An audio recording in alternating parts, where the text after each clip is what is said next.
Do you drive a Volvo Beetle? If so, this book is for you. Welcome to Literary Disasters, where I read awful books so you don't have to. Don't forget to like, comment, and subscribe, and recommend awful books that you have read so that I can spare others your misery.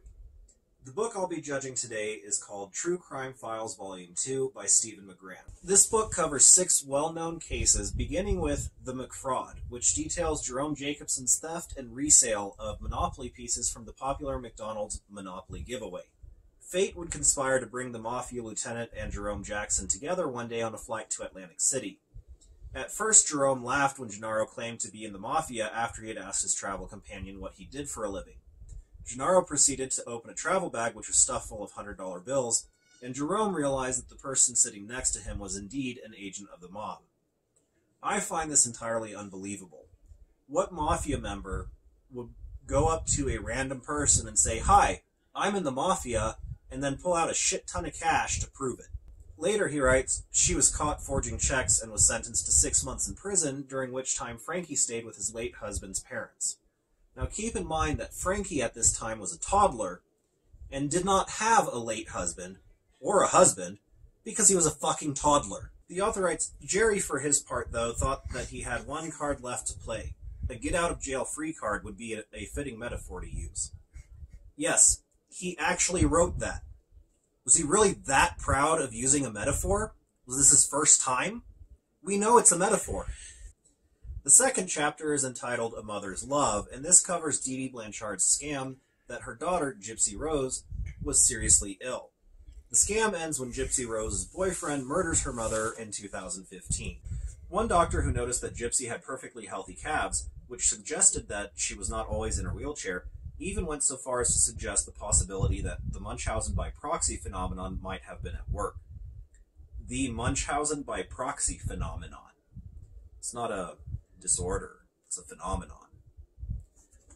Later on the same page, the author writes, in the search for a motive as to why a seemingly loving daughter would want to murder her own murder, this was the only hypothesis which made any sense. I think the word you were looking for there is mother, not murder, unless she killed a whole bunch of crows that weren't described in the book. Chapter 3 is called The Lost Boys and details serial killer Dean Corll's rampage through the Houston, Texas area between 1970 and 1973. Dean Arnold Corll, along with teenagers David Owen Brooks and Elmer Wayne Henley, murdered 28 teenage boys and young men. However, in 1968, Mary Corll was forced to close her confectionery business. She decided to move out west to Colorado from Texas, and Dean Corll would never see his mother again. His mother suddenly disappearing his life is thought to be the catalyst that led to Dean Corll beginning his horrible murder spree. His first known murder would occur in 1970. Now, there's a 2-year gap between his mother leaving and him beginning to murder people, and this is just the first example of the author blaming women for the actions of men when there's no direct correlation between the two. Henley's choice of words presents in this instance provides an interesting insight into the paradoxical nature of Elmer Henley. That sentence is a mouthful, because it's wrong. Chapter 4 is called A Father's Dream, and tells the story of Lance Butterfield and what led him to murder his father in Fort Worth, Texas. The author describes his father as a fanatic athlete, constantly training and watching what he ate. While others admired the way Bill looked after himself, Kathy reckoned that at times his commitment to clean living bordered on the fanatical. He was a fanatic athlete that bordered on the fanatical. Some excellent storytelling right there.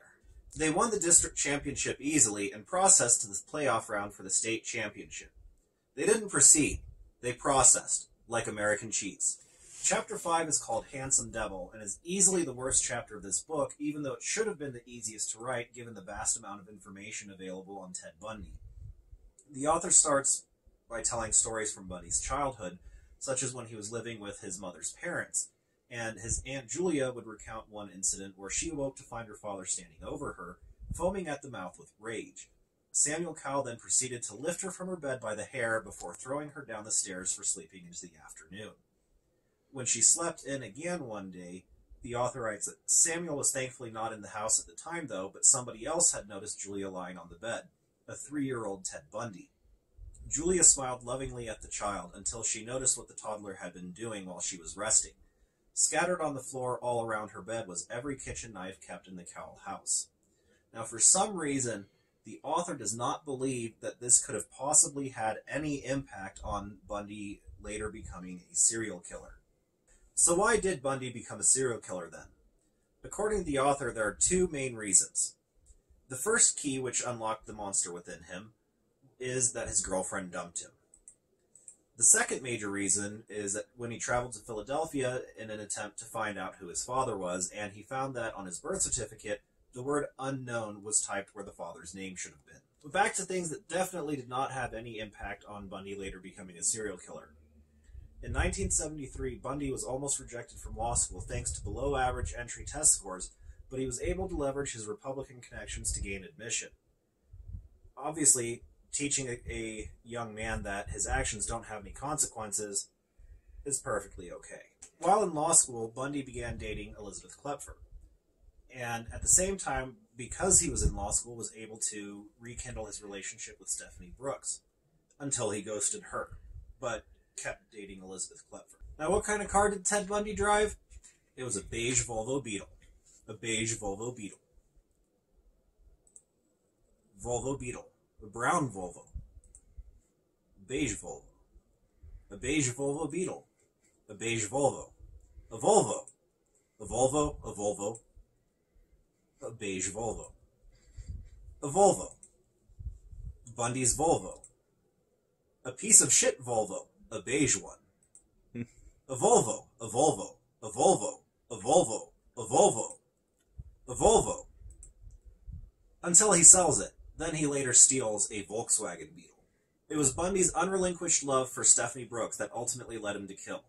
As Bono once sang in a classic U2 song, Bundy simply could not live with or without Stephanie Brooks. She was the woman who he loved to hate and hated to love.